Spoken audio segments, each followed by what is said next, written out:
Throughout human history, stories have been passed from one generation to the next, and with every retelling they change slightly until they are often reshaped into something entirely different than they originally were. And because of that, many of the things we think we know about history are actually myths, misunderstandings, exaggerations, or complete inventions that have been repeated so often they begin to feel like undeniable truth. So in this documentary, we will take a long journey through some of the most widespread historical misconceptions and compare them to the reality that historians, archaeologists, and researchers have uncovered over years of careful investigation.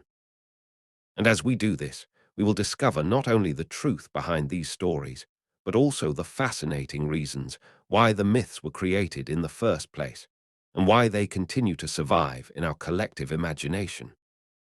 One of the most famous historical myths involves the Vikings, who are often portrayed in films, artwork, and popular culture as fearsome warriors wearing large horned helmets.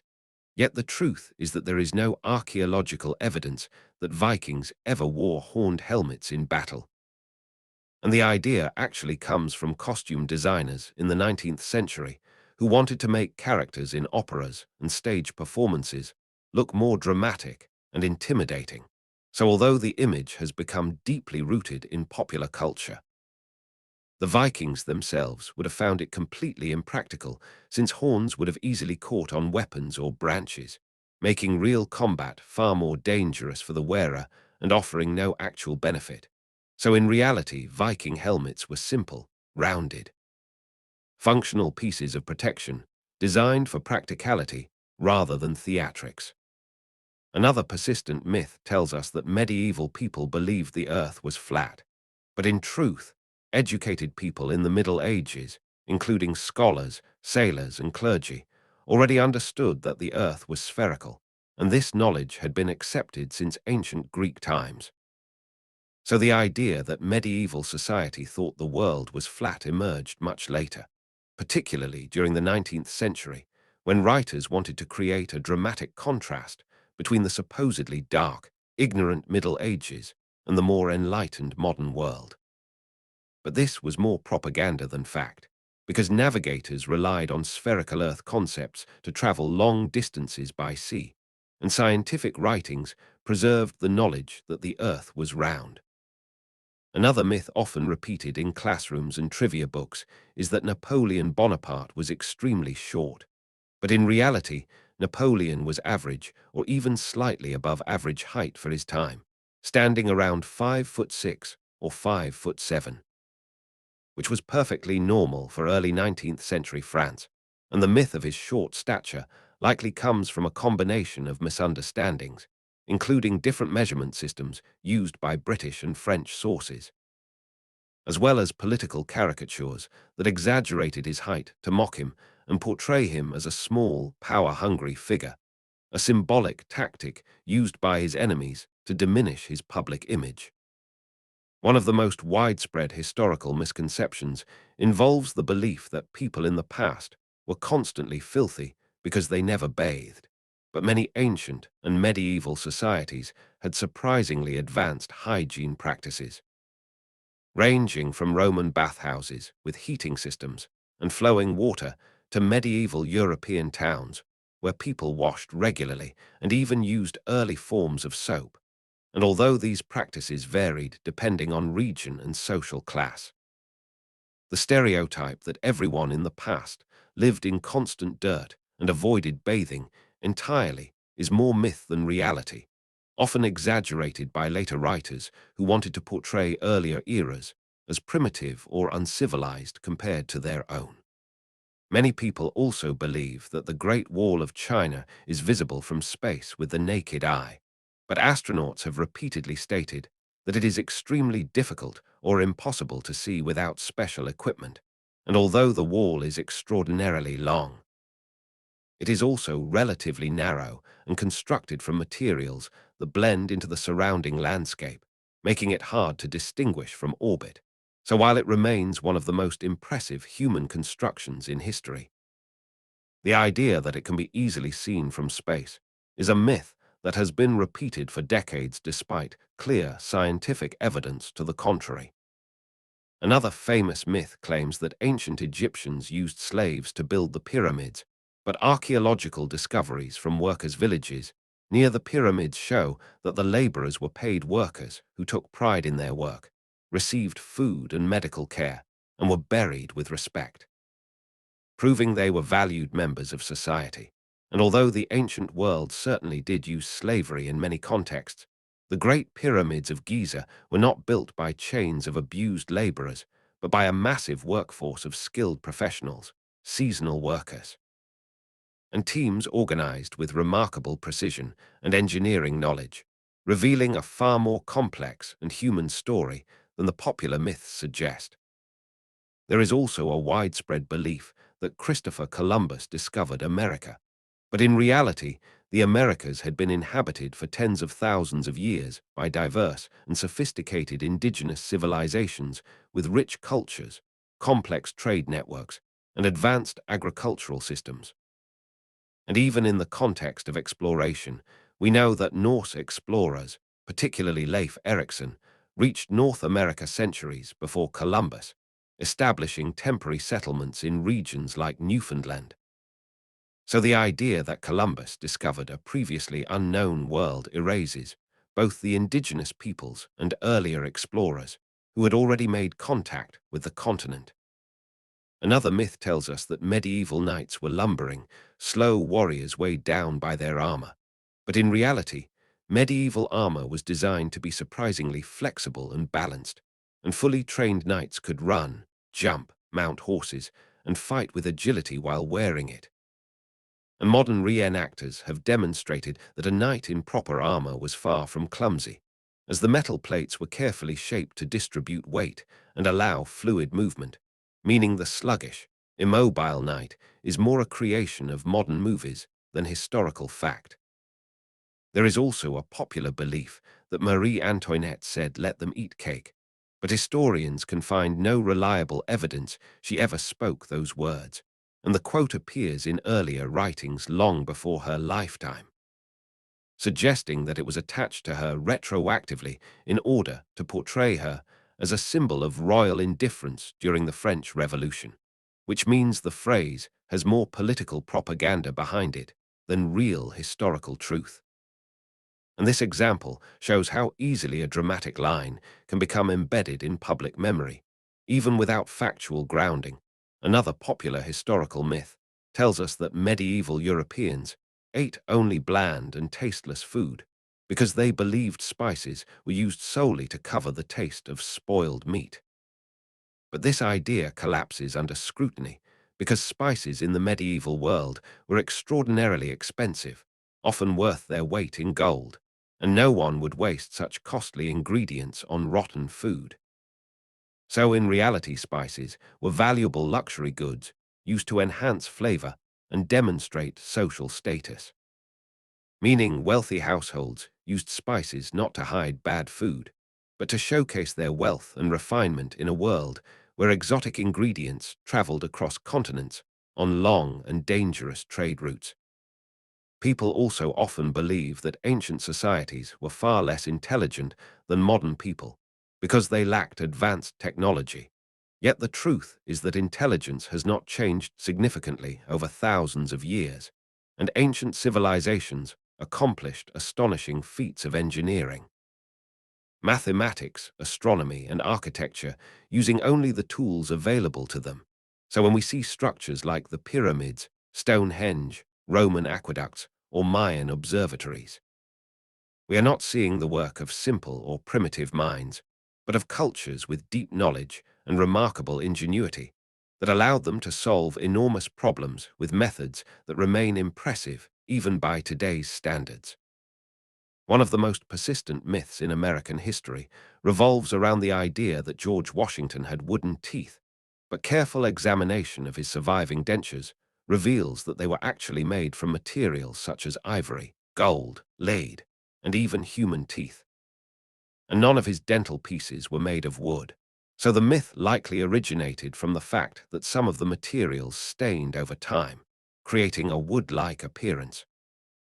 And once that misconception entered popular lore, it was repeated so often that it became widely accepted despite being historically incorrect. Another well-known myth suggests that ancient Romans constantly engaged in excessive feasting that involved vomiting to make room for more food. But the famous vomitorium was not a place for purging food, but actually referred to the passageways in Roman amphitheaters through which crowds could quickly exit the building. And although Roman feasts could indeed be lavish, the idea that they intentionally vomited to continue eating is a misunderstanding amplified by later writers who wanted to portray Roman society as decadent or morally corrupt, even though there is little evidence that such behavior was common or encouraged. A frequently repeated myth claims that medieval people married at extremely young ages, often as children, and while arranged marriages among nobility sometimes took place early for political reasons, most Europeans in the medieval period married in their late teens or 20s, with average ages surprisingly similar to many modern societies, and the misconception that everyone married at 13 or 14 comes largely from a misunderstanding of noble betrothal traditions, which did not reflect the everyday lives of ordinary citizens who followed very different social norms and practical necessities. Another myth involves the idea that explorers during the Age of Discovery set sail with extremely poor knowledge of the world, fearing sea monsters lurking at the edges of their maps. But in reality, sailors of the 15th and 16th centuries relied on a combination of sophisticated navigation techniques, including astrolabes, compasses, and extensive charts based on centuries of accumulated knowledge. And although myths and legends were certainly part of their cultural landscape, professional navigators were far more rational and experienced than many modern portrayals suggest, understanding wind patterns, ocean currents, and celestial navigation with impressive skill. People also frequently believe that gladiators in ancient Rome were killed in nearly every match, but historical evidence indicates that most gladiators were expensive to train, maintain, and promote, so their owners had a financial incentive to keep them alive. And as a result, many matches did not end in death, but in defeated opponents surrendering or being spared. And although the games were undeniably brutal and violent, the idea that every fight ended in fatality exaggerates the historical reality, which shows that gladiators were valuable assets whose careers often lasted for years rather than ending in a single bloody spectacle. Another famous myth paints the Middle Ages as a time when science, learning, and progress completely stagnated under the influence of religious institutions. But historians now understand that medieval scholars preserved and expanded knowledge in fields such as mathematics, astronomy, medicine, and philosophy, with universities forming during this period and acting as centers of intellectual life. So while the era certainly faced hardships and limitations, it was not the uniformly dark or ignorant age portrayed in popular media, but a complex time of slow but meaningful advancement that laid foundations for future breakthroughs. There is also a widely held belief that all Native American societies were nomadic and lived in small, temporary settlements, but this overlooks the existence of major cities, agricultural systems, and architectural achievements across the Americas. From the Mississippian city of Cahokia to the monumental structures of the Maya and the intricate agricultural terraces of the Inca, showing that indigenous cultures developed diverse ways of living, including urban centers, long-distance trade networks, and advanced forms of governance that rivaled many old-world civilizations in complexity and sophistication.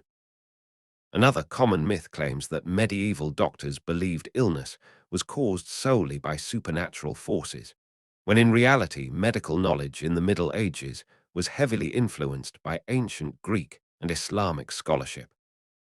And although religious beliefs were intertwined with explanations of disease, physicians also relied on careful observation, cataloging symptoms, and using herbal medicines surgical tools, and early forms of clinical reasoning.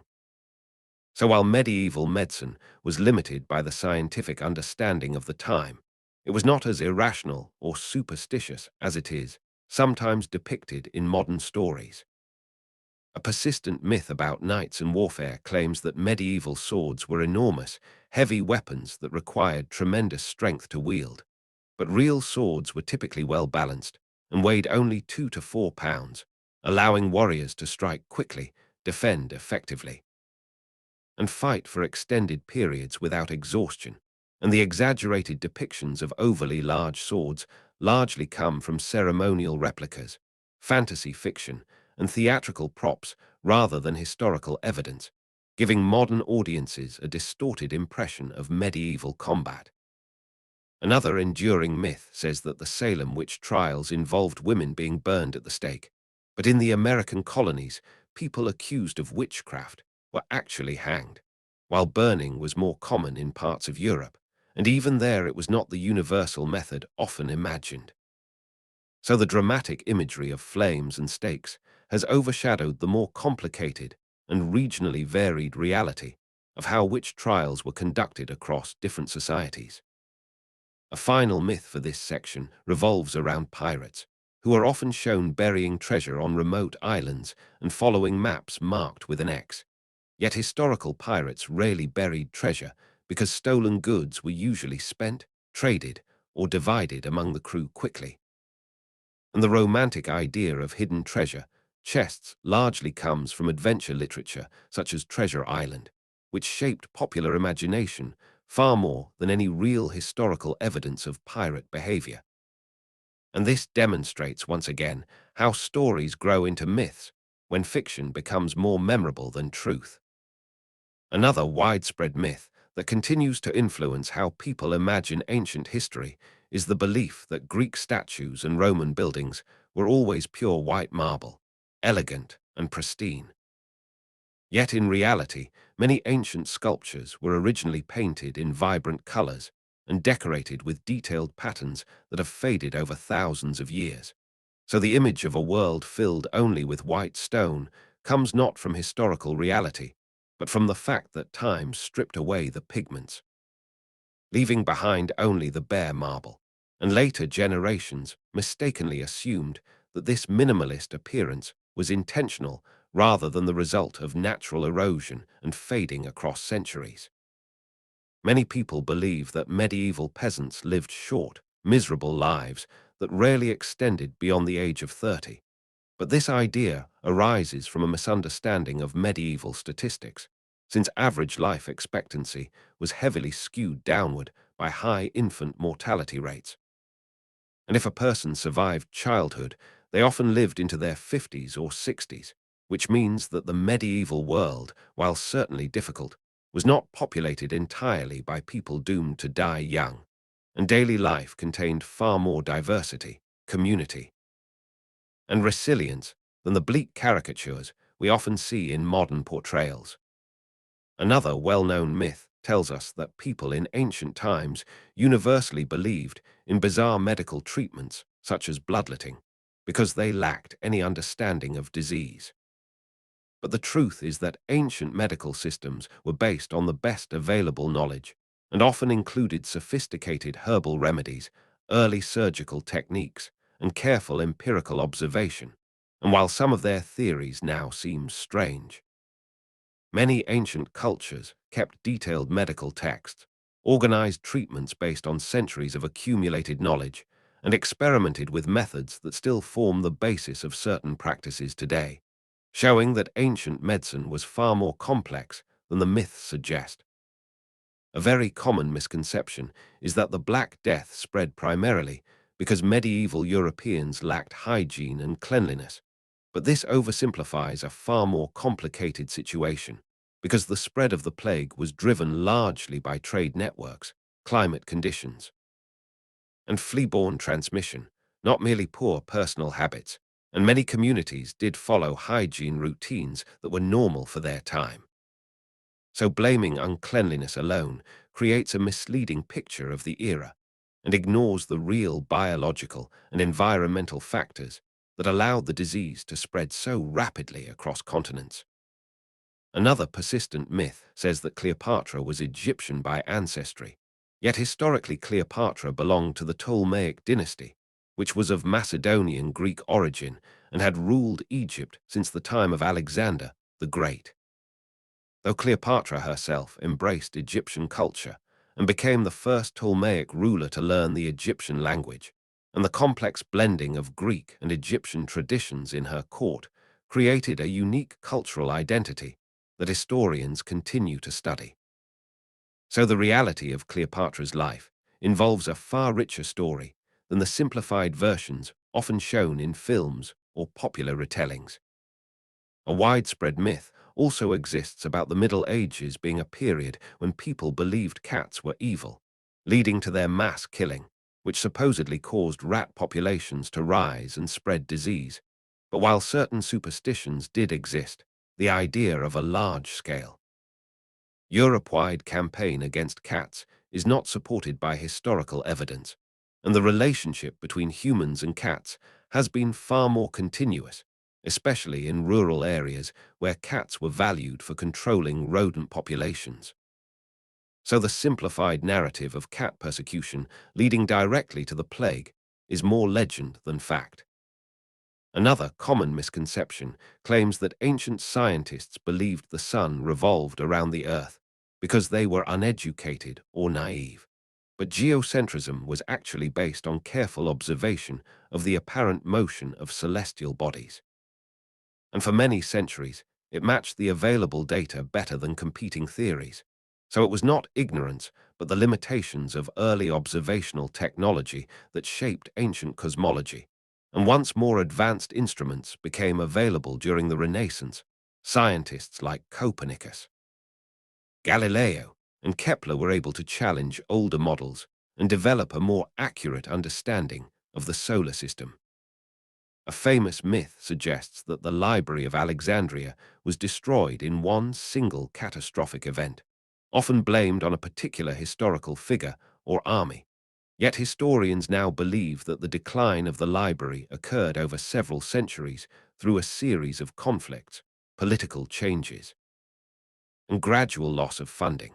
And although there may have been dramatic fires at various points in its history, the idea of a single day when all the knowledge of the ancient world was lost forever is an oversimplified narrative that ignores the slow, complex process by which institutions decay over time. Another myth that pervades popular imagination is the belief that samurai lived by an unbreakable warrior code, known as Bushido, that dictated absolute loyalty and honorable suicide. But the true behavior of samurai varied widely depending on era, region, and political circumstances. And historical records show that many samurai acted pragmatically, engaged in political intrigue, or shifted their loyalties when it benefited them. So the romantic image of the flawless, noble samurai is largely a product of later Japanese literature and modern reinterpretations that idealized their role in society.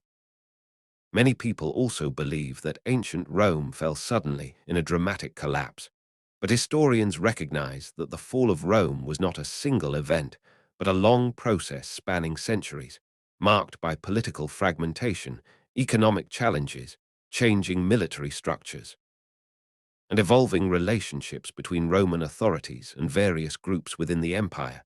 And the Eastern Roman Empire, which we call the Byzantine Empire, continued to thrive for nearly 1,000 years after the so-called fall of the West, showing that the idea of a sudden, catastrophic collapse oversimplifies a far more complex and gradual historical transition. Another popular myth says that Marie Curie's discoveries made her glow in the dark due to radiation exposure.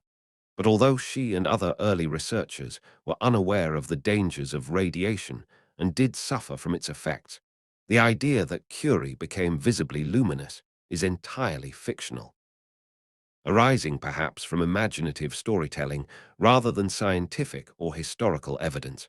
And this myth diminishes the real challenges faced by early scientists who unknowingly put themselves at risk in the pursuit of knowledge. A misconception also exists that medieval castles were always cold, damp, and uncomfortable to live in. Yet many castles were equipped with fireplaces, tapestries, heated rooms, and architectural features designed to retain warmth, and while they were not luxurious in the modern sense, many castles served as comfortable homes for the nobility, offering protection, community, and stability in regions where security was often uncertain. And the portrayal of castles as universally miserable living spaces often comes from ruins, not from an understanding of how they functioned when they were still inhabited and maintained.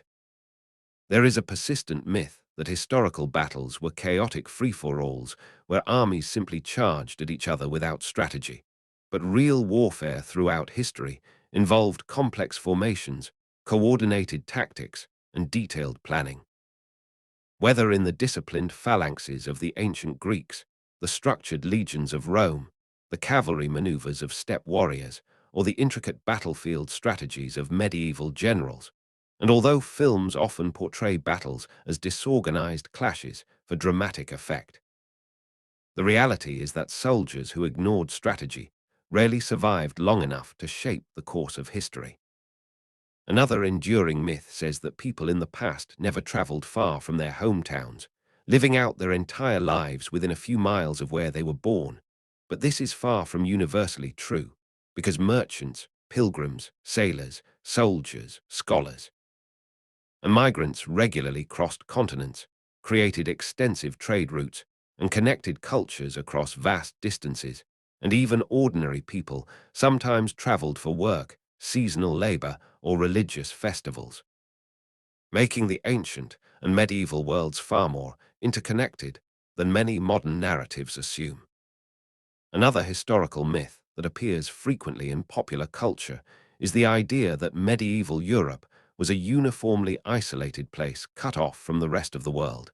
Yet the reality is that the medieval period was filled with extensive trade networks, diplomatic exchanges, cultural interactions, and long-distance journeys that linked Europe with Africa, the Middle East, and Asia, and goods such as spices, silk, precious metals, and knowledge traveled continuously across continents, revealing that the world was far more interconnected than the myth of isolated medieval villages suggests.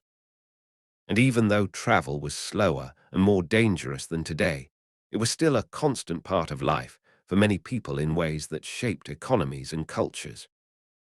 Many people also believe that Napoleon Bonaparte spread his hand inside his coat because he suffered from stomach pain or a chronic illness. But in truth, the pose was a common artistic convention of the era, used to convey calm, dignified leadership, and inspired by classical portrayals of figures like orators and philosophers. So the familiar image of Napoleon with his hand tucked into his vest was not a medical necessity, but rather a stylistic choice that artists of the 19th century used to symbolize composure and authority. And over time, it became so associated with him that it transformed into a defining feature of his public image. Another widespread myth claims that ancient gladiators always fought wild animals in the arena. But while animal hunts did occur, known as venations, these spectacles were usually performed by specialized hunters rather than gladiators themselves. And gladiators primarily fought other gladiators according to rigid rules, training regimens, and combat styles that were carefully designed to entertain the audience while balancing risk and spectacle. So although Hollywood often shows gladiators battling lions or tigers, this scenario was far less common than the highly structured duels that formed the core of gladiatorial combat. There is also a common misconception that the medieval church opposed all forms of science and technological advancement, but historical evidence shows that monastic communities preserved countless scientific texts, engaged in agricultural innovations, experimented with mechanical devices, studied astronomy to calculate religious calendars, and founded early universities that eventually became centers of scholarly inquiry.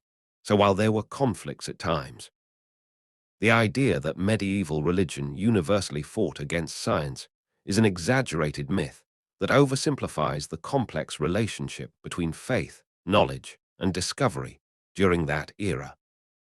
Another myth claims that Christopher Columbus' crew nearly mutinied because they believed they would fall off the edge of a flat Earth. Yet sailors of his time already knew the Earth was spherical, and their concerns were far more practical, involving the real fear of running out of supplies before finding land.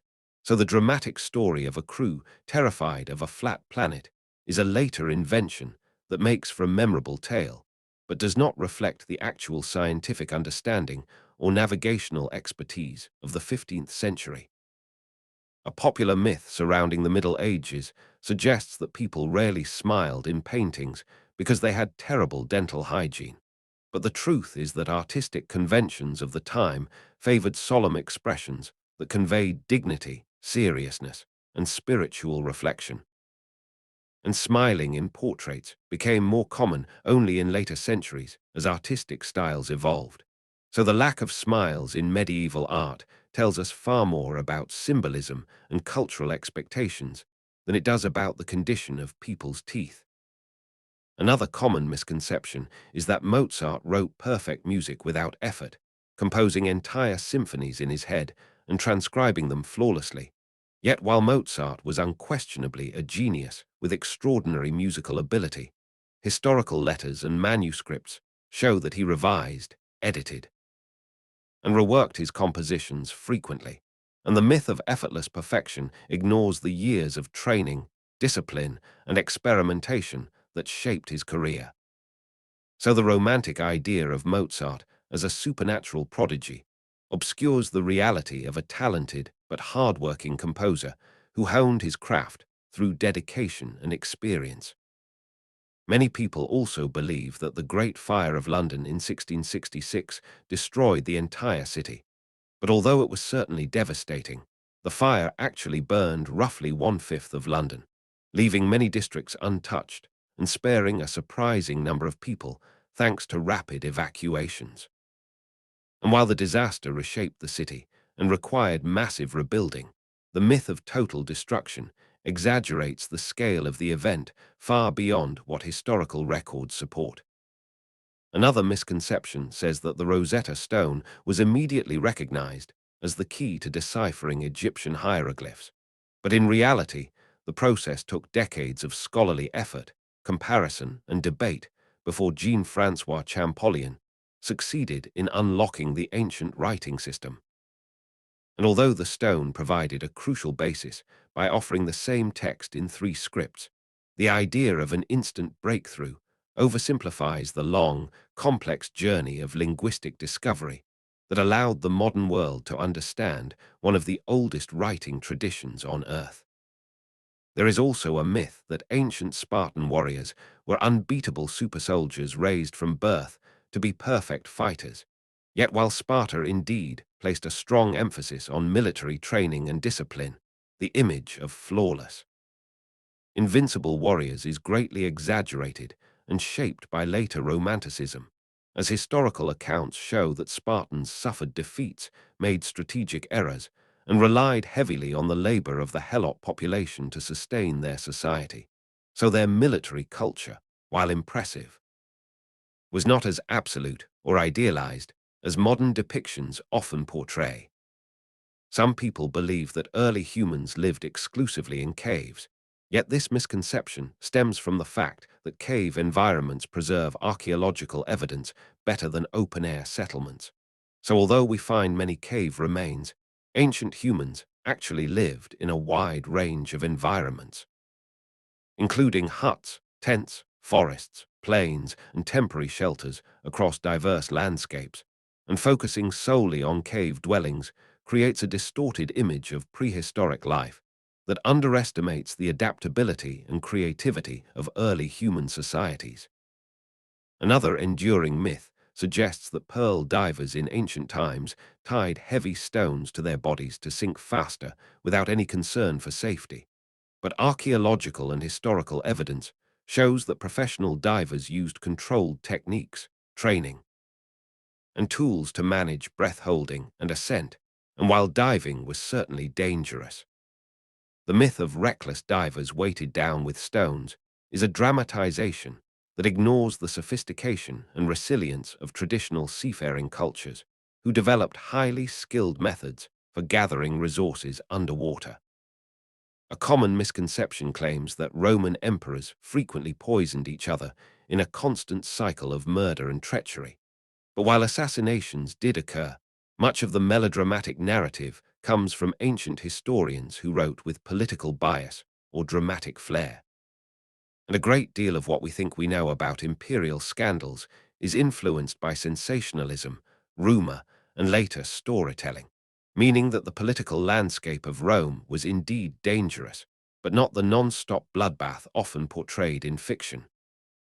Another myth states that knights always used swords as their primary weapon, yet many knights preferred lances, spears, maces, or polearms, and swords were often secondary or symbolic weapons rather than the main tools of war, because different battlefield situations required different equipment.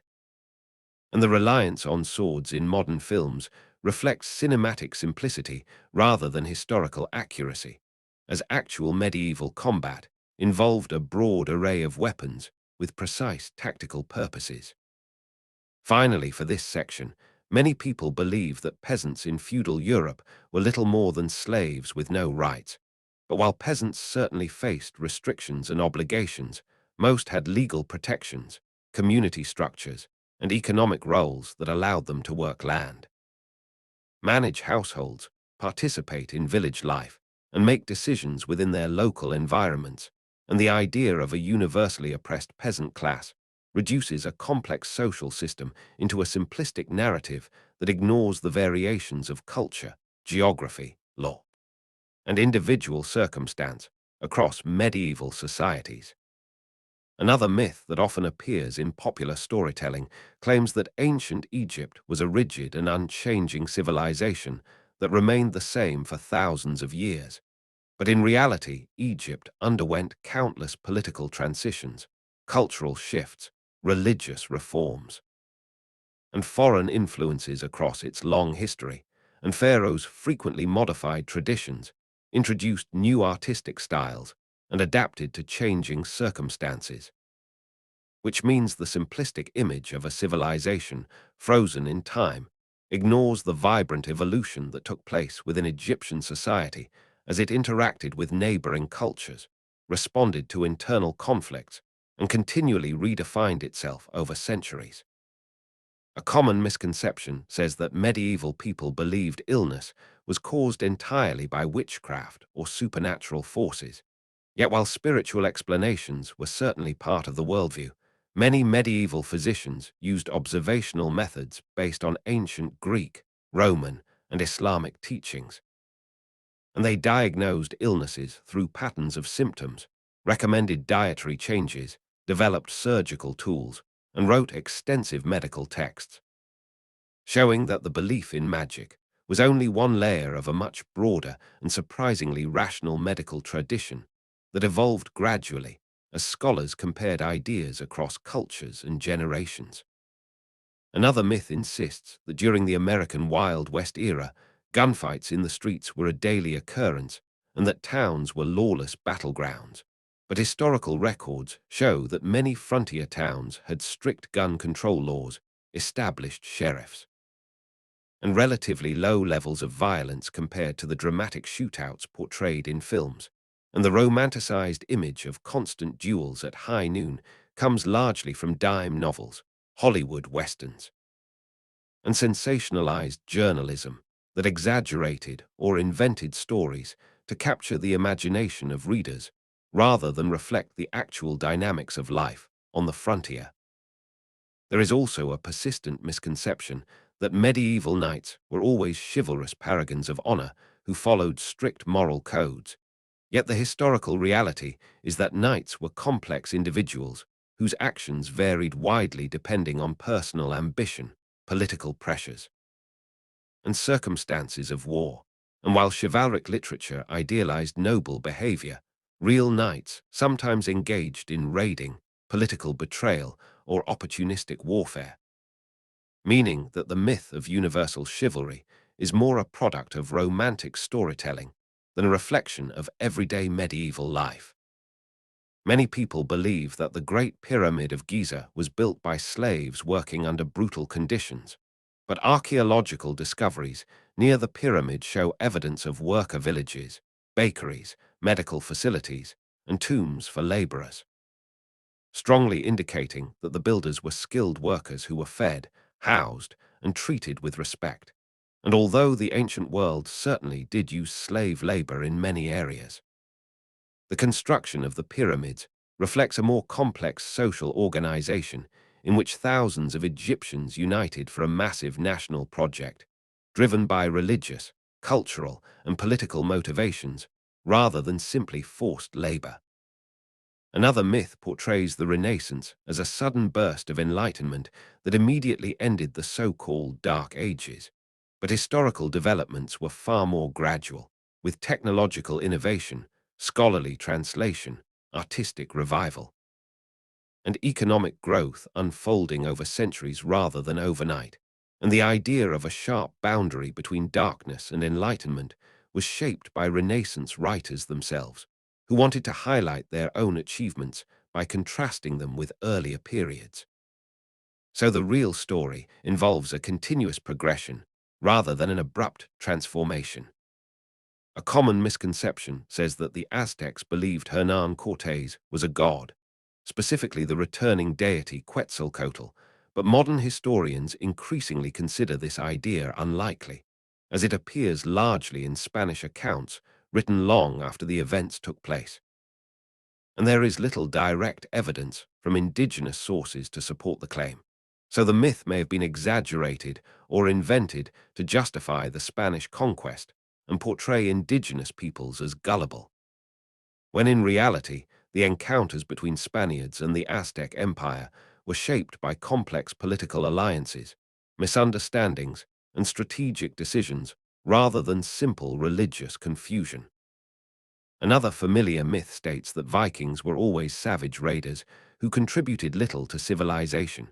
Yet archaeological and historical research reveals that they were also traders, explorers, settlers, shipbuilders, and artisans who established trade routes across Europe, Asia, and the Middle East, and their cultural legacy includes sophisticated craftsmanship, legal traditions, and navigational expertise that significantly influenced the regions they interacted with. So the one-dimensional portrayal of Vikings as purely violent warriors hides a far richer and more nuanced historical reality. Many people believe that all historical accounts prior to the modern era were written objectively and without bias. But in truth, ancient and medieval writers often shaped narratives to serve political agendas, moral lessons, or dramatic storytelling. And the survival of historical texts depends heavily on what was copied and preserved by institutions such as monasteries or royal courts, meaning that our understanding of the past is filtered through the perspectives, motivations, and limitations of those who documented it. So it is essential to approach historical sources with critical thinking rather than assuming that they offer neutral truths. Another myth suggests that the Crusades were straightforward religious wars between Christians and Muslims, but the reality is far more complicated, involving shifting alliances, political rivalries, economic motivations, and internal conflicts among both Christian and Muslim groups. And some crusaders fought primarily for wealth, land, or social advancement rather than religious devotion, while various Muslim leaders formed alliances with Christian powers when it suited their strategic interests, making the simplistic good versus evil interpretation a vast oversimplification of a multi-layered historical phenomenon. The idea that only men participated significantly in history is another widespread misconception, as women across the world played crucial roles as rulers, warriors, merchants, doctors, artists, scholars, inventors, and political strategists. Yet many of their contributions were erased or minimized by later writers who prioritized male achievements. So the myth of male-dominated history reflects not the reality of the past, but the biases of those who recorded it. And modern research continues to uncover countless examples of women whose influence shaped societies in profound and lasting ways. Another myth insists that ancient peoples believed eclipses were universally terrifying omens of doom. But while some cultures interpreted eclipses as supernatural events, others studied them scientifically, predicted them with impressive accuracy, and incorporated them into calendars, agricultural cycles, and astronomical observations, showing that ancient attitudes towards celestial events were highly diverse and depended on each society's knowledge, traditions, and worldview, meaning that the blanket assumption of fear and superstition oversimplifies a complex global range of interpretations. It is also commonly believed that people in the past spoke strictly formal or archaic language every day. But linguistic research shows that historical societies used slang, jokes, casual speech patterns, and regional dialects just like people do today. And the formal language found in surviving literature reflects what scribes recorded, not how ordinary people actually talked. So the myth arises because written documents disproportionately preserve elevated language rather than the lively, everyday speech that rarely made its way into manuscripts. Another misconception suggests that ancient Rome banned left-handedness or viewed left-handed people as cursed. Yet while certain superstitions existed across cultures, there is no strong evidence that Rome enforced systematic discrimination against left-handed individuals. And many Roman soldiers and citizens used whichever hand suited them, meaning that the exaggerated idea of a strict cultural prohibition is largely a modern interpretation that simplifies a far more flexible and practical approach to daily life. Finally, for this section, many believe that early human societies were dominated by constant violence and war. Yet anthropological evidence shows that prehistoric communities varied widely, with some groups engaging in conflict while others lived relatively peacefully, sharing resources and maintaining stable social structures for long periods. And the romanticized view of a brutal prehistoric world filled with constant fighting reflects more about modern assumptions than the archaeological record, which reveals a diverse spectrum of human behavior across time and geography. Another myth that persists in popular imagination is the belief that all ancient armies relied purely on brute strength and numbers rather than complex military strategy. But historical records reveal that civilizations such as the Greeks, Persians, Chinese, Egyptians, and countless others developed detailed tactical doctrines, psychological warfare techniques, logistical planning methods, and battlefield maneuvers that required careful coordination and communication. So the idea that ancient warfare was simply chaotic masses of men charging at one another ignores the extraordinary strategic minds that shaped military history long before the modern age, introduced new technologies and doctrines. Many people believe that medieval armor was impossibly heavy and restricted movement, to the point where knights needed help mounting horses or even standing up. But tests with authentically reconstructed armor show that fully equipped knights retained remarkable mobility, could run, climb ladders, jump, and fight effectively, and the weight of the armor was distributed evenly across the body rather than concentrated in one area. So the myth of clumsy knights often comes from misunderstandings based on theatrical props, overly heavy parade armor, and comedic portrayals, rather than the practical designs used in real combat situations. Another well-known misconception claims that ancient civilizations abandoned rational thinking whenever they encountered unfamiliar phenomena, interpreting everything through superstition. But the truth is that ancient scholars often engaged in systematic observation, recorded data meticulously, debated competing theories, and developed surprisingly accurate explanations for natural events.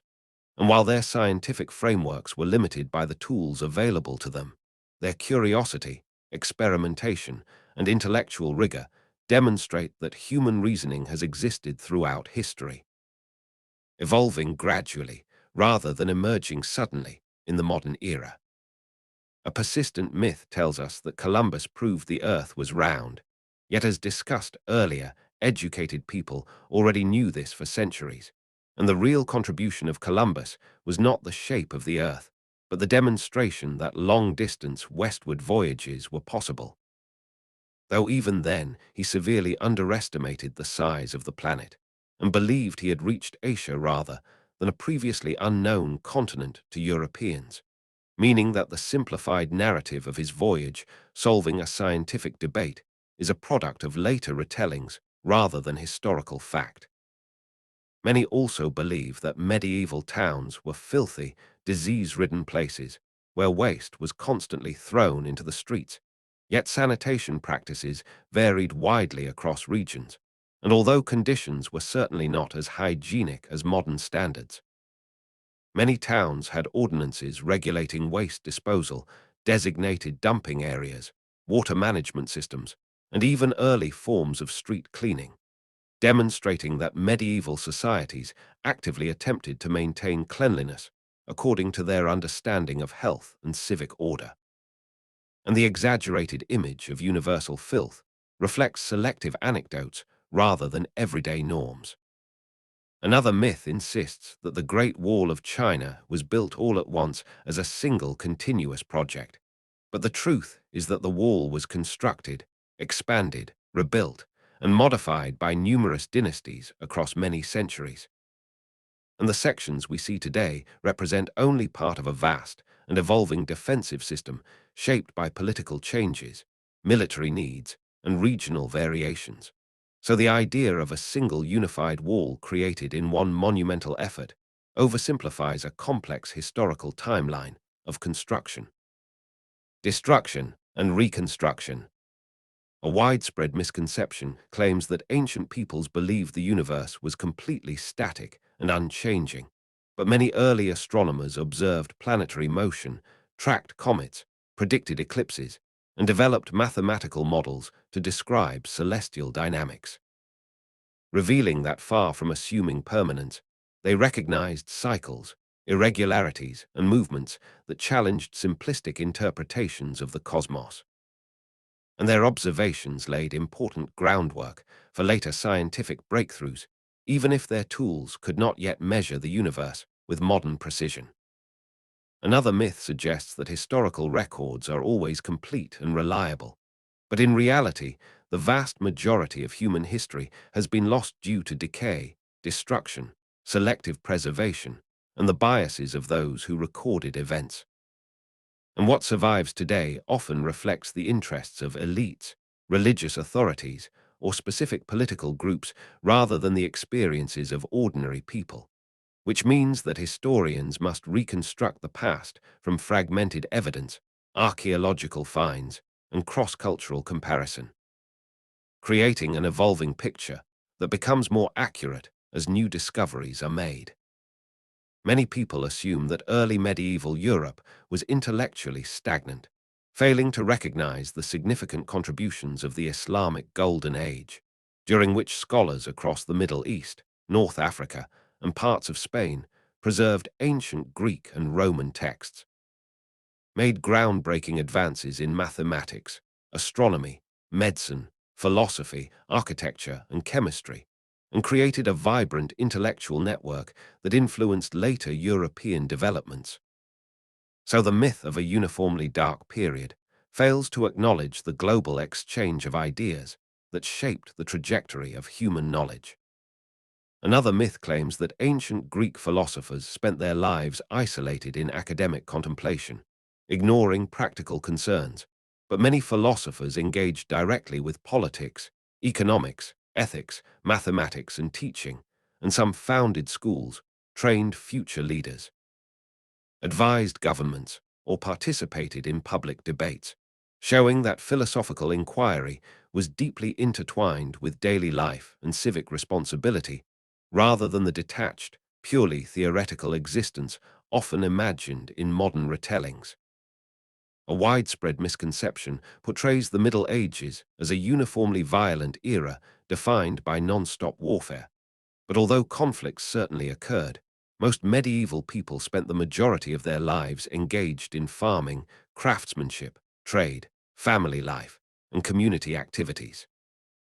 And extended periods of peace allowed for the development of legal systems, artistic expression, technological innovation, and cultural exchange. So the dramatic image of constant battle reflects selective historical narratives rather than the lived reality of everyday people. Another myth insists that the Romans invented roads solely for military purposes. But Roman roads served multiple roles, including trade, communication, administration, and cultural exchange.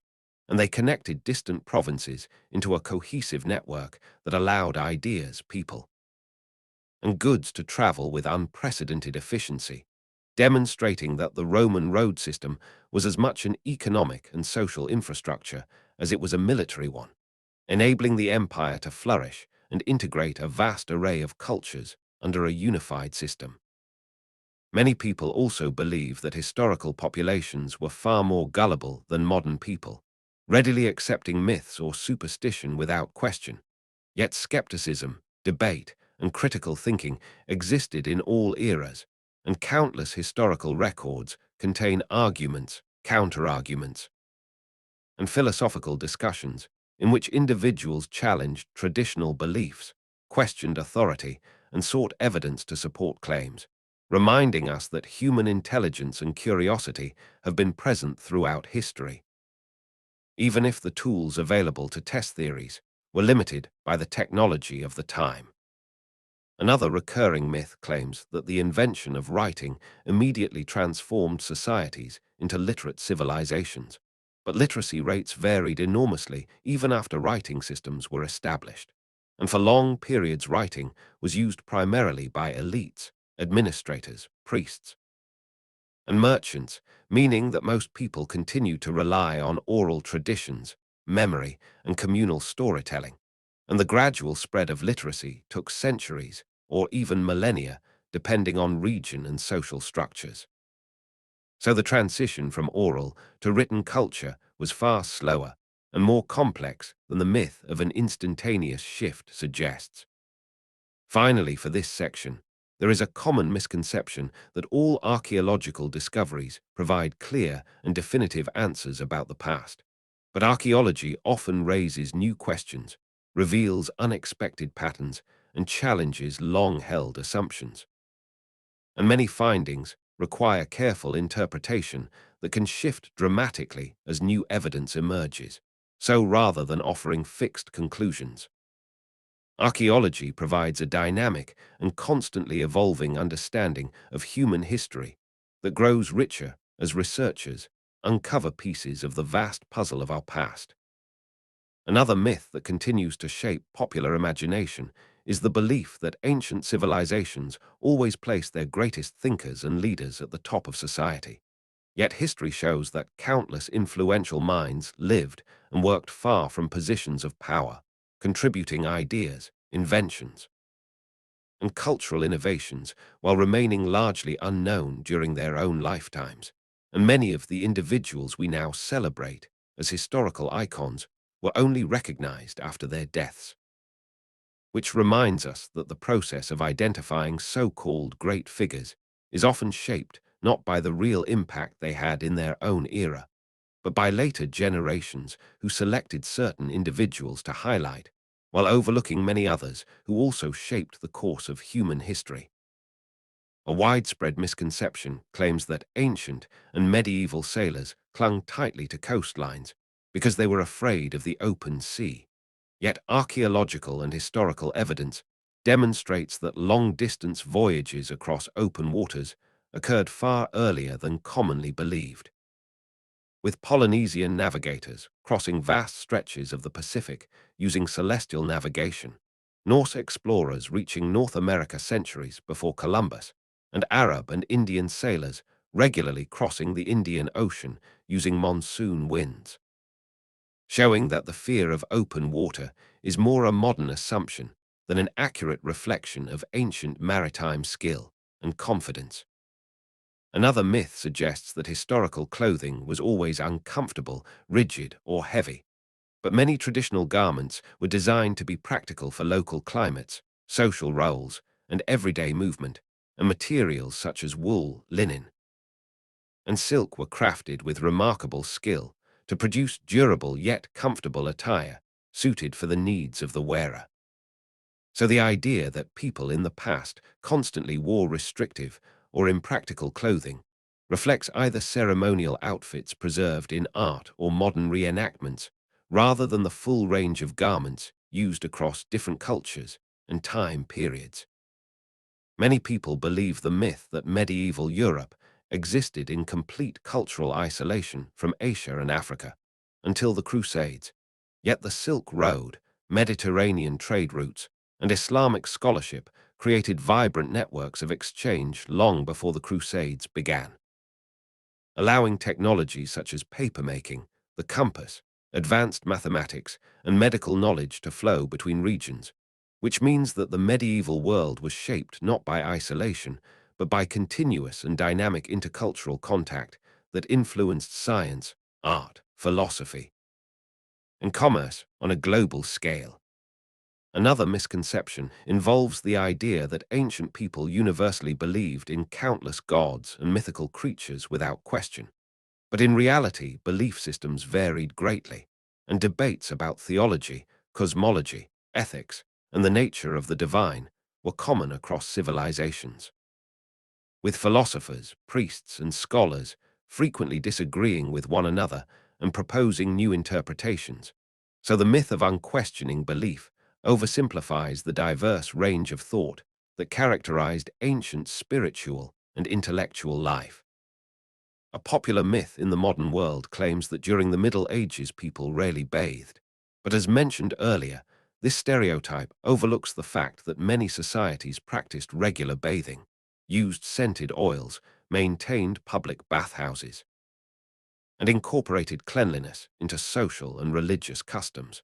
And although access to clean water varied by region and class, it is inaccurate to imagine medieval people uniformly avoiding bathing, as historical records describe both formal bathing rituals and informal washing practices that reflect a practical understanding of hygiene within the limits of the era. Another myth states that before modern medicine, people lived with constant untreated suffering because there were no effective remedies. Yet ancient and medieval medical traditions included herbal treatments, pain relief techniques, surgical procedures, and diagnostic methods that often provided real benefits. And while these treatments lacked the precision of modern pharmaceuticals, many were based on centuries of observation and experimentation, with some herbal medicines still influencing modern drug development. So the blanket assumption of total medical ignorance fails to acknowledge the genuine advancements and experiential knowledge of earlier healers. A misconception also persists that ancient people always believed old age was a rare achievement, but many individuals lived into their 60s, 70s, and beyond, particularly when they survived childhood illnesses and lived in stable environments. And while average life expectancy was lower due to infant mortality, accidents, and disease, the presence of elderly individuals in historical communities was far more common than popular narratives suggest, with older adults playing essential roles as leaders, advisors, artisans, and keepers of oral traditions. Another myth portrays ancient Rome as a uniformly decadent society collapsing under its own moral decay. But the truth is that Rome endured for centuries because of its adaptability, administrative skill, legal innovations, and capacity to integrate diverse cultures into a shared identity. And while certain periods did involve excess or corruption, the narrative of inevitable moral collapse is influenced by later writers who sought to assign simple explanations to a complex historical process shaped by economic pressures, political fragmentation, military challenges, and shifting cultural dynamics rather than a single cause. Many people believe that medieval people never traveled more than a few miles from home, but as mentioned in earlier sections, pilgrimage routes, trade networks, seasonal labor migrations, and military service brought individuals across regions and even continents. And while not everyone traveled extensively, the assumption of universal immobility ignores the vibrant movement of goods, ideas, and people that shaped the medieval world and influenced cultural exchange far more than we might expect. Another popular myth claims that indigenous cultures in the Americas lacked advanced knowledge or engineering skill before European arrival. Yet civilizations such as the Maya, Inca, and Mississippian peoples built cities, road systems, astronomical observatories, agricultural terraces, irrigation systems, and architectural structures of extraordinary sophistication, demonstrating that the myth of technological inferiority reflects colonial narratives rather than the remarkable achievements of these societies, many of which continue to be studied and admired today for their ingenuity and complexity. A familiar misconception suggests that ancient people rarely laughed or joked because life was so serious and difficult. But humor, satire, and comedy existed in every culture, appearing in plays, poems, stories, graffiti, political commentary, and social gatherings, with jokes that range from playful teasing to sharp political critique, showing that the human capacity for laughter and storytelling has been a central part of life across all eras, regardless of hardships or societal challenges that people faced. Another myth insists that historical architecture was always constructed slowly and tediously, with limited technological means. Yet many civilizations employed ingenious engineering techniques, workforce coordination, mechanized tools such as cranes and pulleys, and efficient planning systems that allowed them to build monumental structures in far shorter timeframes than commonly imagined. So the modern belief that ancient construction was always painfully slow overlooks the skill, resource management, and collaborative expertise that made rapid building possible, even with limited machinery. A widespread misconception portrays ancient slavery as identical across all cultures, but slavery varied enormously depending on region, era, economic systems, and cultural norms, with differing degrees of mobility, rights, and social integration. And while slavery was always a severe and painful institution by modern ethical standards, the myth of a single universal model oversimplifies the complex and varied realities of how different societies structured forced labor, social hierarchy, and legal status. Another common myth claims that the medieval world lacked any understanding of mental illness, but historical texts describe conditions such as melancholy, hysteria, and mania, and treatments often involved herbal remedies, rest, music therapy, or community-based care, revealing that while the scientific understanding of mental health was limited, people in earlier periods recognized psychological distress and sought ways to address it, rather than simply ignoring or punishing those affected, as some modern stereotypes suggest. Finally, for this section, there is a persistent belief that past societies were universally patriarchal without exception. Yet anthropologists have documented countless cultures across the world that organized themselves through matrilineal lineage, female leadership roles, shared governance structures, or egalitarian social models, demonstrating that gender roles in history have been far more diverse than the narrow framework often presented in simplified historical narratives. And this diversity reminds us that human societies have experimented with many different ways of structuring family, leadership, and community throughout the centuries. Another widespread myth portrays early explorers as fearless adventurers driven solely by curiosity and the pursuit of scientific knowledge. Yet the motivations behind exploration were far more complex, involving economic ambitions, political rivalries, religious missions, and personal aspirations. And while curiosity certainly played a role, the simplified narrative of heroic exploration obscures the intricate web of incentives, pressures, and circumstances that shaped every major voyage, reminding us that historical motivations are rarely pure or straightforward, but instead emerge from a mixture of human desires, and geopolitical realities. Many people believe that the Middle Ages were a time when superstition completely eclipsed scientific thought.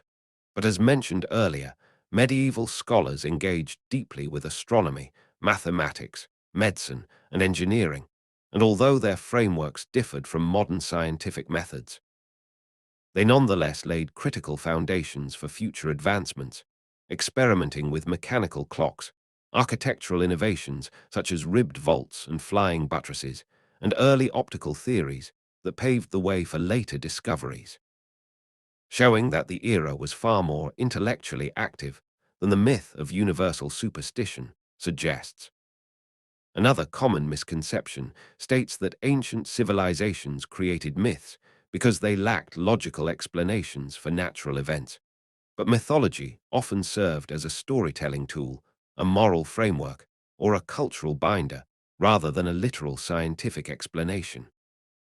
And many societies maintained separate spheres for religious narratives, philosophical reasoning, and practical knowledge, meaning that mythology did not necessarily replace logic, but coexisted alongside it, fulfilling social and spiritual functions, even when people understood natural processes in practical terms based on observation and experience. There is also a widely believed myth that the Vikings were unusually tall, towering over the people they encountered. Yet skeletal evidence shows that Vikings were roughly the same height as other Europeans of their time.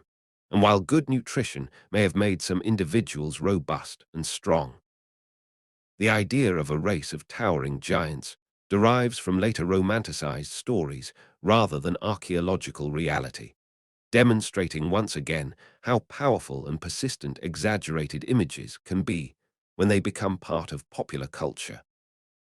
Another misconception suggests that medieval maps were wildly inaccurate because people lacked the tools to understand geography. But many medieval maps were symbolic or theological representations rather than literal attempts to chart terrain. And when accuracy was needed, navigators produced highly detailed portolan charts that captured coastlines, harbors, and sea routes with remarkable precision, proving that medieval cartography was more diverse than commonly assumed, encompassing both artistic expression and practical navigation tools, depending on the purpose of the map. A common myth tells us that people in the Middle Ages believed education was unnecessary or reserved only for monks, but literacy and learning were valued in many communities. And while access to formal education was limited, apprenticeships, guild training, oral teaching, and practical experience offered meaningful forms of knowledge that supported craftsmanship, commerce, and local governance. So the assumption that medieval people dismissed education reflects modern biases rather than the varied ways in which knowledge was transmitted and valued across medieval society. Many also believe that ancient slavery was uniformly brutal without exception, yet some historical contexts included paths to social mobility, manumission, or the integration of enslaved people into households or military roles. And although slavery was always oppressive by modern moral standards, the simplistic view of a single, unchanging model of slavery ignores the diverse forms of servitude that existed across cultures, economies, and legal systems, showing the complexity of human societies and their varied approaches to labor and hierarchy. Another myth insists that ancient people had no understanding of environmental preservation, but archaeological evidence reveals that many societies practiced sustainable agriculture, water management, controlled burns, terracing, rotational farming, and forest stewardship.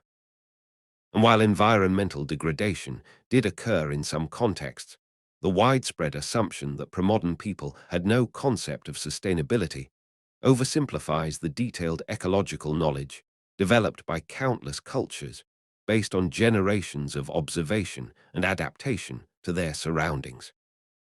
A familiar misconception claims that ancient scientists believed the heart was the center of thought and emotion simply because they lacked knowledge. But in reality, many cultures recognized the symbolic importance of the heart in spiritual and medical contexts, And while their anatomical theories often differed from modern biology, these ideas reflected complex philosophical and religious frameworks rather than ignorance, demonstrating how interpretations of the body have always been shaped by the broader worldview of each society. Another myth portrays the Middle Ages as a period in which reading was rare and books were inaccessible to ordinary people. But although books were expensive before the printing press, stories, songs, poetry, and religious teachings circulated widely through oral traditions, traveling performers, and public readings, and many communities had access to manuscripts in churches or communal spaces, meaning that the spread of ideas was never limited solely to those who could afford personal copies of books. And the experience of reading existed within a broader culture of shared storytelling and collective memory. A persistent misconception claims that historical diseases spread primarily because people lacked basic hygiene knowledge.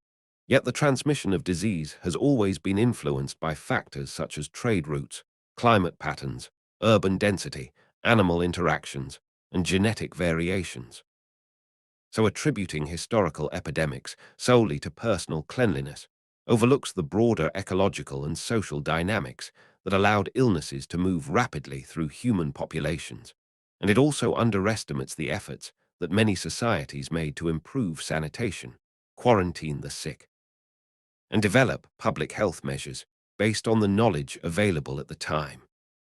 There is also a myth that ancient civilizations consistently viewed left-handed individuals with suspicion or fear, but attitudes varied widely across cultures, with some societies associating left-handedness with creativity, spiritual power, or unique abilities, while others placed no special importance on it at all. And the idea of a uniform global bias against left-handed people simplifies a far more nuanced and culturally specific series of beliefs that changed significantly depending on the era and region. Another misconception says that the medieval church suppressed all forms of dissent, enforcing rigid uniformity of belief across Europe. Yet historical records show that debates, disagreements, councils, scholastic arguments, and theological disputes were common within religious institutions. And while some ideas were condemned, the intellectual life of the church involved continuous discussion and reinterpretation of doctrine, which contradicts the myth of an inflexible monolithic institution that allowed no variation or independent thought among its members. Many people assume that historical rulers always held absolute power over their kingdoms, but the authority of kings, queens, and emperors depended heavily on alliances, local laws, noble families, military support, religious institutions, and the cooperation of regional leaders. So the simplified image of all-powerful monarchs overlooks the complex negotiations and political balancing that shaped governance across different cultures, revealing that even the most famous rulers were often constrained by intricate systems of power and influence. Another myth suggests that ancient cultures universally viewed the stars as fixed symbols in the sky without scientific importance, but many societies developed sophisticated astronomical systems used to track agricultural cycles, predict seasonal changes, plan navigation routes, and construct calendars of remarkable accuracy. And these observations required empirical data collection, mathematical skill, and careful long-term study, proving that the ancient relationship with the stars was far more analytical than the myth of purely symbolic interpretation suggests. A final myth for this section claims that historical battles were decided primarily by brute force rather than logistics. Yet the movement of supplies, the availability of food, the condition of roads, the management of animals, and the morale of soldiers were often far more decisive than the fighting itself, and generals who mastered logistics frequently outmaneuvered stronger opponents, revealing that the myth of the heroic frontline clash ignores the crucial strategic foundations that determined the outcomes of countless wars throughout history. Another popular myth suggests that ancient kings and queens spent most of their time lounging in luxury, while servants handled every aspect of governing. Yet the reality is that many rulers faced constant administrative responsibilities, diplomatic negotiations, military planning, legal disputes, and economic decisions that consumed much of their daily lives. And while royal privilege certainly brought comfort, the myth of effortless rule overlooks the immense pressures, political dangers, and logistical demands involved in governing societies that often stretched across vast territories with diverse populations and complex challenges, requiring continuous attention and strategic thinking.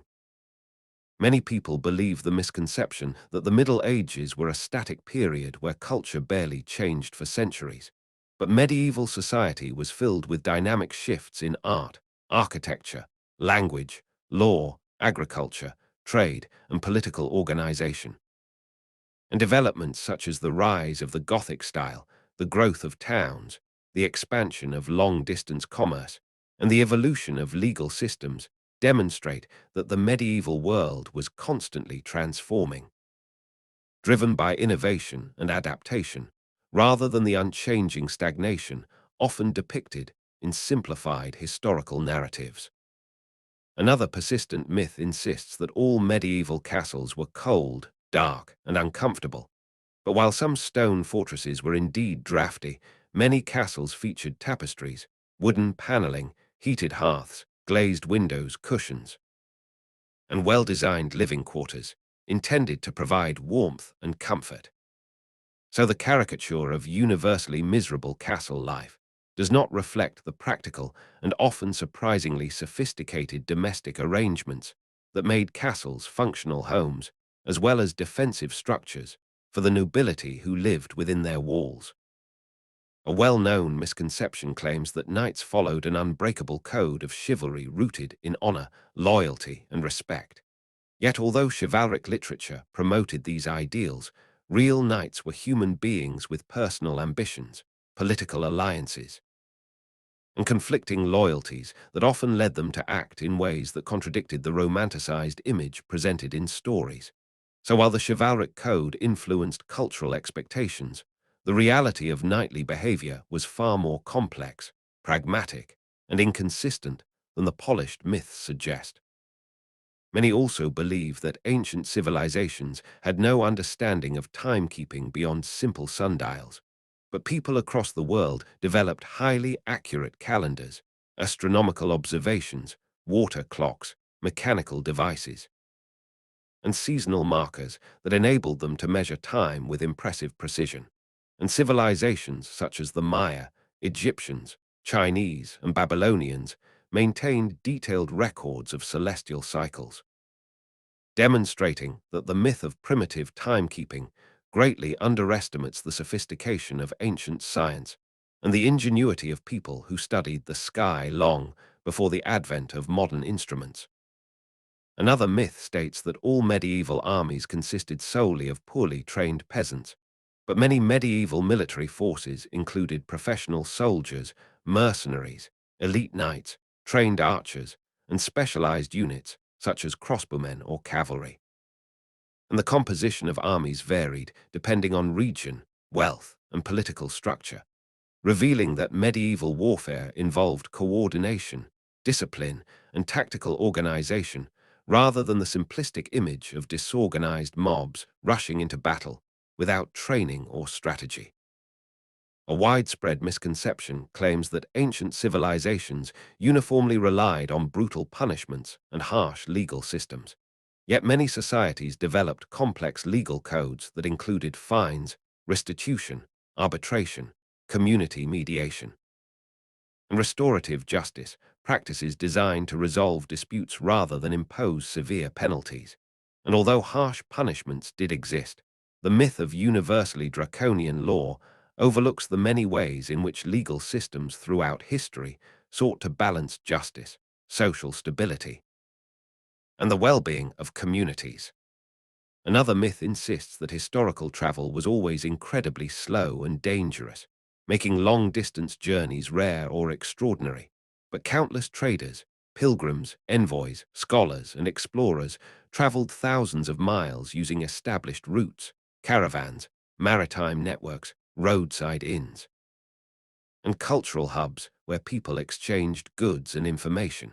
And while travel was certainly more challenging than modern transportation, the idea that people rarely ventured far from home contradicts the rich evidence of global interaction across different periods of history. A common misconception portrays ancient philosophers as detached academics uninterested in practical matters. Yet many philosophers engaged actively with politics, education, ethics, and public life, and their teachings influenced legal systems, civic institutions, and personal conduct, showing that philosophy in ancient societies was deeply intertwined with everyday decision-making and community leadership, rather than confined to isolated intellectual contemplation, far removed from the realities of social and political life. Another belief that persists in popular culture is the idea that historical climate was always stable except for rare disasters. But climate patterns have shifted continuously throughout human history, influencing migration, agricultural productivity, trade routes, and the rise and fall of civilizations. And periods such as the medieval warm period and the Little Ice Age demonstrate that climate variability played a significant role in shaping human events long before industrialization. So the myth of a consistently stable climate oversimplifies the complex relationship between environmental conditions and societal development. A myth often repeated in discussions of ancient warfare suggests that battles were decided purely by the strength and bravery of individual warriors, but collective coordination, discipline, training, supply lines, terrain, weather, and leadership often mattered far more than personal heroism, meaning that the myth of single warriors turning the tide of battle reflects dramatic storytelling rather than the logistical and tactical realities that determined victory or defeat across military history. Many also believe the misconception that ancient buildings lasted for thousands of years simply because they were built better. Yet the structures we still see today are only the ones that happen to survive due to favorable location, strong materials, preservation efforts, or sheer luck. While countless other buildings decayed, collapsed, or were destroyed.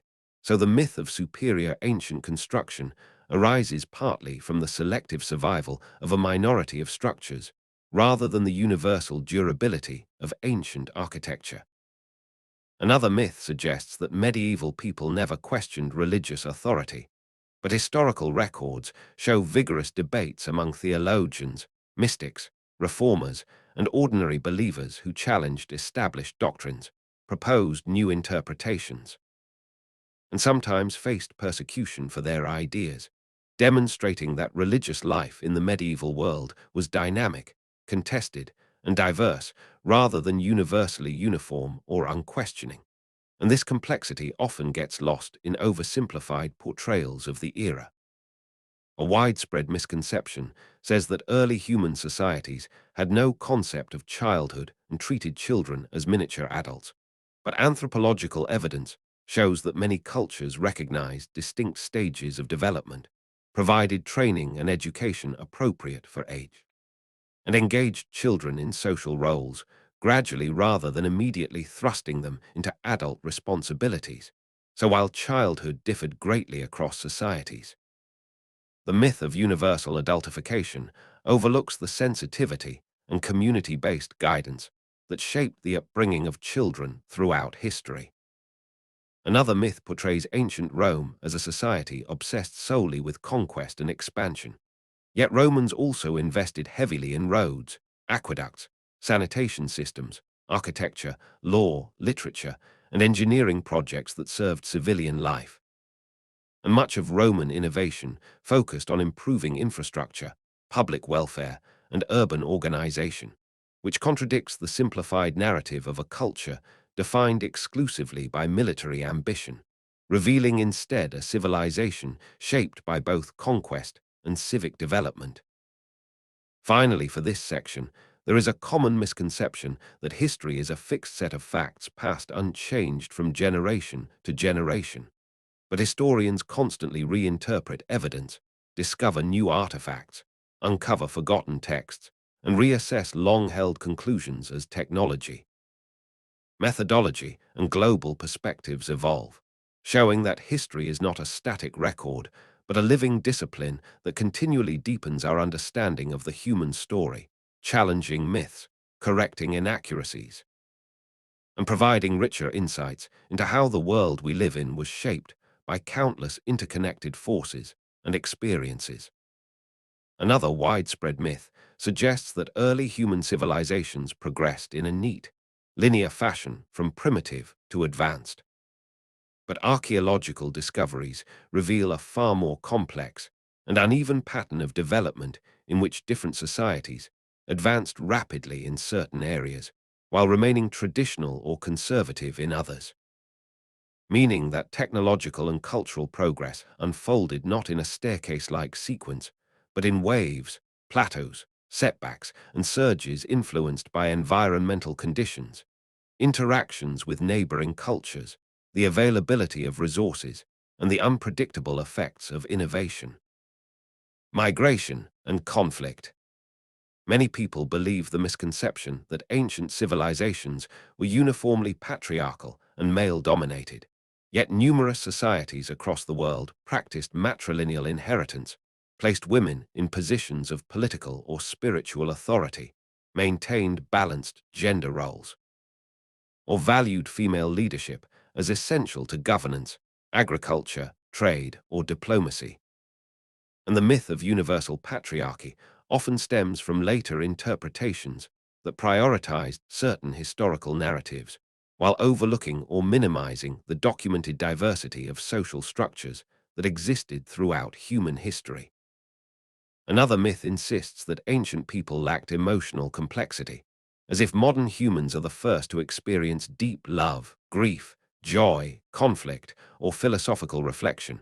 But ancient literature, poetry, inscriptions, and personal letters reveal profound emotional depth, with expressions of longing, sorrow, hope, humor, and introspection that resonate across millennia, reminding us that although cultural norms differ, the inner lives of people in the past were every bit as rich and complex as our own, contradicting the simplistic idea that emotional sophistication suddenly emerged in modern times. There is also a common misconception that early humans survived only because they were physically stronger than the animals and environments around them.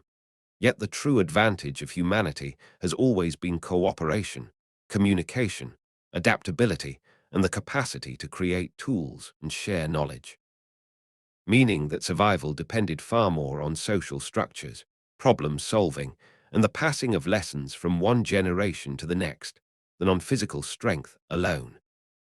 And this reality challenges the myth of a purely muscular prehistoric hero, overshadowing the intellectual and communal strengths of early human groups. Many believe that ancient Rome fell solely because of barbarian invasions, but historians now understand that the decline of the Western Roman Empire was the result of numerous interconnected pressures, including economic instability, administrative fragmentation, shifting demographics, environmental challenges, overextension of military resources, internal political strife, and the complex relationships between Rome and the various groups traditionally labeled as barbarians. So attributing the collapse to a single cause overlooks the multifaceted and gradual nature of Rome's transformation into the medieval world. Another persistent myth suggests that medieval Europe was a place where science was rejected and technological development stagnated. Yet medieval innovators contributed to advancements such as heavy plows, mechanical clocks, windmills, eyeglasses, improved ship designs, and architectural innovations, including flying buttresses and ribbed vaults. So the idea of a technological standstill stems more from later Renaissance propaganda than from the historical reality of an era marked by both innovation and adaptation across many fields of knowledge and craftsmanship.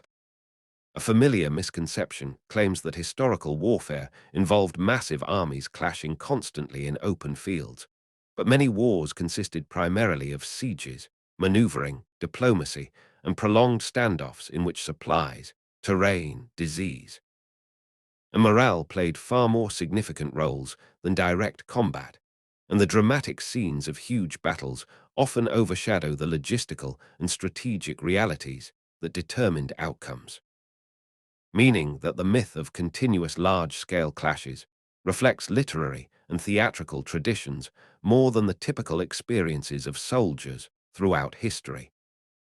Another myth states that people in the past did not care about preserving historical records or artifacts, yet many ancient and medieval societies established libraries, archives, temples, and record-keeping systems intended to preserve knowledge for future generations. And although wars, natural disasters, and time itself destroyed much of what they created, the intent to record and safeguard history was deeply ingrained in many cultures, from cuneiform tablets documenting ancient economies to medieval chronicles preserving political and religious events, demonstrating that the desire to remember has always been a defining human trait. Many people also believe that medieval peasants were trapped in rigid feudal systems with no opportunities to improve their circumstances. But while social mobility was limited compared to modern standards, it was not impossible, and individuals could rise in status through military service, trade, skilled craftsmanship, monastic life, or favorable marriage alliances, meaning that the simplistic portrayal of peasants as universally powerless ignores the many pathways through which people negotiated, improved, or redefined their place within medieval society. Another misconception insists that ancient people universally interpreted dreams as literal prophecies, but interpretations of dreams varied widely across cultures, with some societies viewing them as psychological reflections, symbolic messages, or narratives that required expert interpretation rather than straightforward predictions, and ancient writings show nuanced and thoughtful discussions about the nature of dreams that contradict the myth of naive belief in simple dream prophecy across the ancient world. A widely held myth portrays ancient engineering achievements as the result of mysterious lost knowledge or help from supernatural sources, but archaeological evidence reveals that ancient engineers relied on experimentation, mathematics, careful design, and labor coordination rather than magical or otherworldly explanations. And while their accomplishments such as the pyramids, aqueducts, and monumental temples continue to inspire awe, attributing them to lost or mystical knowledge ignores the ingenuity and determination of the people who built them, using the tools and techniques available to them at the time. Another myth claims that historical societies were uniformly divided into strict social classes with little interaction between groups, yet social boundaries were often fluid, with trade, marriage, migration, warfare, and political alliances, creating opportunities for individuals to move between social roles or interact across class lines. And the myth of rigid stratification reflects the overemphasis on certain historical documents rather than the full spectrum of lived experiences found in archaeological and cultural evidence. Many people assume that ancient and medieval governments were always authoritarian and oppressive, but numerous societies practiced forms of democratic decision-making, tribal councils, assemblies, and community-based governance that allowed ordinary citizens to participate in political life.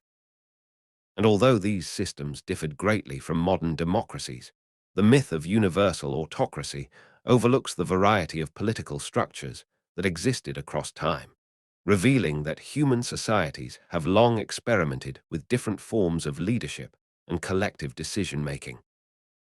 Another misconception suggests that ancient religions were simple and literal compared to modern spiritual traditions, but ancient belief systems often involved elaborate rituals, philosophical reflections, symbolic myths, ethical codes, and profound contemplation of humanity's place in the universe, demonstrating that spirituality has always been complex and that dismissing earlier religions as naive or simplistic fails to appreciate the depth of cultural meaning embedded in their practices and texts. Finally, for this section, many believe that history can be fully understood through a single narrative or perspective, yet the past is inherently multifaceted, shaped by countless viewpoints, motivations, and experiences. And every historical event contains layers of interpretation influenced by cultural background, available evidence, and the perspectives of those who lived through it and those who later studied it. So the myth of a singular definitive version of history is itself one of the greatest misunderstandings, reminding us that history is a living conversation in which new voices, discoveries, and insights continually reshape our collective understanding. Another common myth tells us that ancient civilizations were completely isolated from one another, as if each one developed in a vacuum without any influence from outside cultures. Yet archaeological discoveries of traded goods, shared technologies, similar artistic motifs, and parallel religious symbols demonstrate that cross-cultural interaction was widespread, and even societies separated by vast distances engaged indirectly through trade networks that stretched across continents, meaning that the myth of isolated ancient worlds fails to acknowledge the remarkable interconnectedness that shaped technological innovation, artistic development, and the spread of ideas long before global travel became routine. Many people believe that medieval warfare consisted primarily of knights fighting knights in elegant duels, but real medieval combat involved archers, infantry, siege engines, cavalry of various types, engineers, sappers, and logistical teams. And large-scale battles required intricate coordination rather than stylized sword fighting. So the myth of the honorable knightly duel reflects literature and entertainment rather than the harsh and multifaceted reality of warfare that relied on planning, discipline, and the coordinated efforts of diverse military units. Another widespread misconception suggests that ancient people believed the night sky was a mysterious and unknowable realm. But civilizations around the world developed sophisticated astronomical systems, tracked the motion of planets, predicted eclipses, created star catalogues, and understood seasonal cycles through observations of celestial patterns. And many ancient astronomers worked with remarkable precision, despite limited tools, proving that the myth of primitive stargazing ignores the complex scientific traditions that studied the heavens with rigor and curiosity. A familiar myth portrays ancient societies as universally violent, constantly engaging in battles, raids, and conquest. Yet anthropological and archaeological studies reveal that many early communities maintained long periods of peace, developed intricate social structures for conflict resolution, and emphasized cooperation, kinship, and ritualized negotiation as vital to community stability, showing that the simplistic narrative of perpetual ancient violence fails to capture the full spectrum of human behavior across different cultures and time periods. Another misconception states that medieval Europeans rarely encountered foreigners and viewed outsiders with uniform suspicion. But trade, pilgrimage, diplomacy, scholarship, and military campaigns brought people from Africa, the Middle East, Asia, and Northern Europe into regular contact. And medieval port cities thrived on cultural exchange, language mixing, and the sharing of goods and ideas, reminding us that the myth of isolated medieval populations emerges from selective narratives rather than the diverse lived experiences of countless individuals who interacted with the wider world.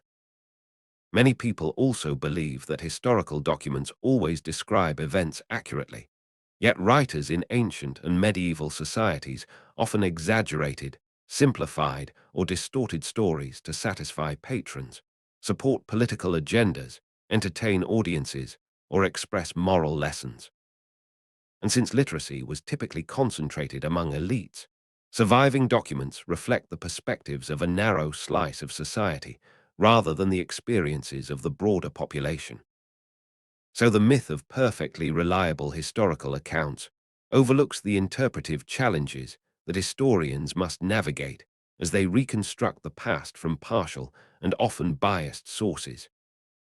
Another myth says that ancient civilizations failed to understand basic engineering principles, but structures such as Roman aqueducts, Egyptian obelisks, Greek temples, Maya-stepped pyramids, Inca stone terraces, and Chinese suspension bridges reflect a deep understanding of materials, geometry, leverage, and balance, and many ancient engineering techniques remain impressive today, meaning that the idea of primitive engineering misunderstands the creativity, experimentation, and mathematical skill that ancient builders applied to solve complex structural challenges. A persistent misconception portrays medieval kings as absolute rulers whose word was law. Yet monarchs depended on nobles, clergy, guilds, regional councils, feudal contracts, and even peasant communities to maintain stability and govern effectively. And many kings faced rebellions, negotiations, and political compromises that shaped their authority, revealing that the myth of unchallenged royal power simplifies the complicated political landscapes that defined medieval governance. Another popular myth presents ancient and medieval marriages as loveless contracts arranged solely for political or economic gain. But while arranged marriages were common in many societies, historical letters, poetry, diaries, and legal documents show that genuine affection, companionship, humor, and emotional intimacy existed within countless relationships, and the idea that love played no role in past marriages ignores the diversity of cultural expectations and individual experiences that shaped family life across different eras and regions. Many people believe that historical cities were quiet places with little noise, but ancient and medieval urban centers were filled with the sounds of vendors, animals, workshops, street performers, religious ceremonies, and constant movement, making them lively and bustling environments far removed from the tranquil settings often depicted in films or illustrations. So the myth of silent old cities reflects modern romanticization rather than the energetic reality of daily urban life. Another misconception insists that the Black Death led to immediate social reforms and improvements in workers' rights across Europe. But while the pandemic had long-term economic and demographic consequences, the responses varied greatly by region. And the idea of a universal shift toward better conditions oversimplifies a complex mixture of social upheaval, labor shortages, power struggles, and localized reforms, demonstrating that major historical events rarely produce uniform outcomes across different societies. A widely spread myth claims that European explorers introduced horses to the Americas for the very first time. Yet horses originally evolved in North America before migrating to other continents, disappearing from the Americas long before modern humans arrived.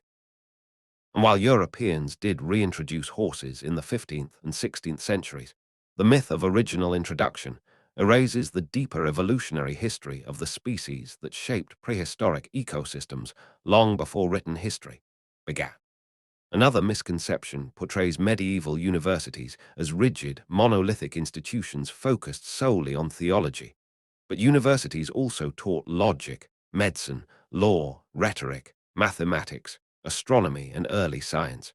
And intellectual debate was a defining feature of academic life, showing that the myth of narrow medieval education overlooks the vibrant discussions and scholarly diversity that characterized the earliest European centers of learning. Many people assume that historical writing systems were always static, rigid, and uniform, yet languages shifted constantly, adopting new symbols, borrowing foreign characters, evolving grammar, and changing pronunciation, and writing systems adapted to cultural needs such as trade, administration, storytelling, and religious expression, meaning that the myth of fixed ancient languages misunderstands the dynamic nature of linguistic evolution across time. Another persistent myth claims that ancient and medieval people were indifferent to privacy, sharing everything within communal spaces, but historical evidence shows that people valued personal boundaries, private conversations, and the separation of public and domestic life. And many homes and social customs reflect the importance of private identity and intimate relationships, reminding us that the desire for personal space is not a modern invention, but a long-standing human need expressed differently across cultures. Finally, for this section, there is a myth that history can be understood only through written documents, but oral traditions, archaeological discoveries, artistic expression, genetic analysis, linguistic studies, and environmental data provide invaluable insights into societies that left few written records, and each form of evidence offers a unique perspective, showing that the myth of purely document-based history overlooks the rich interdisciplinary work required to reconstruct the complex and multifaceted story of humanity. As we reach the end of our journey through the tangled landscape of history's most persistent myths and misunderstandings, it becomes clear that the stories we inherit are often shaped more by repetition, simplification, and imagination than by the complex realities experienced by people across centuries. And every time a myth is repeated without question, it drifts a little further from the truth, becoming a comfortable narrative that feels familiar even when it no longer reflects the evidence that scholars and researchers have carefully uncovered over generations of study and discovery, reminding us that history is not a static collection of facts locked in place, but an ever-evolving conversation shaped by curiosity, investigation, and the willingness to revise our understanding when new information comes to light. Throughout this documentary, we explored myths that have shaped everything from our view of ancient civilizations to our assumptions about medieval life, scientific progress, warfare, travel, religion, culture, and human behavior. And in each case, we discovered that the real past is far richer, more dynamic, and far more human than the simplified stories that survive in our collective imagination. And this reveals something important about the way we relate to history, because myths are not merely mistakes, but reflections of our desire to find meaning, to create coherent narratives, and to make sense of a world that is often far more complicated than a simple story can convey. Yet embracing the true complexity of the past does not diminish its wonder, but instead deepens it. Because when we look closely at what people actually accomplished, believed, built, feared, and hoped for, we encounter a tapestry of human experience far more fascinating than anything myth alone can offer. And the more we challenge these misconceptions, the more clearly we can see the ingenuity of ancient engineers, the resilience of medieval communities, the diversity of global cultures, and the interconnectedness of societies long before the modern world imagined itself to be uniquely advanced or enlightened. History, when understood accurately, becomes a powerful tool for understanding ourselves, because the myths we create often reveal our own priorities, assumptions, and values. And by examining these myths critically, we learn not only what previous generations misunderstood, but also what we today may be getting wrong, highlighting the importance of curiosity, skepticism, and the willingness to question even the stories that feel most familiar or comforting. Since every myth we unravel brings us a step closer to seeing the past, and therefore the present, with clearer eyes. So as we conclude this exploration of history's myths versus reality, let it serve as a reminder that the truth is rarely simple, that knowledge is always evolving, and that every era, including our own, is shaped by stories, some true, some distorted, and some waiting to be challenged by those who dare to look deeper. And by continuing to question, investigate, and learn, we honor not only the past, but also the endless human journey toward understanding, ensuring that the stories we pass on are not mere legends, but reflections of the real, complex, extraordinary history that belongs to all of us. Thank you for joining me on this journey through time. And as always, I invite you to stay curious, to keep questioning the stories you hear, and to continue exploring the remarkable tapestry of human history, where every myth challenged opens the door to a deeper and more meaningful truth.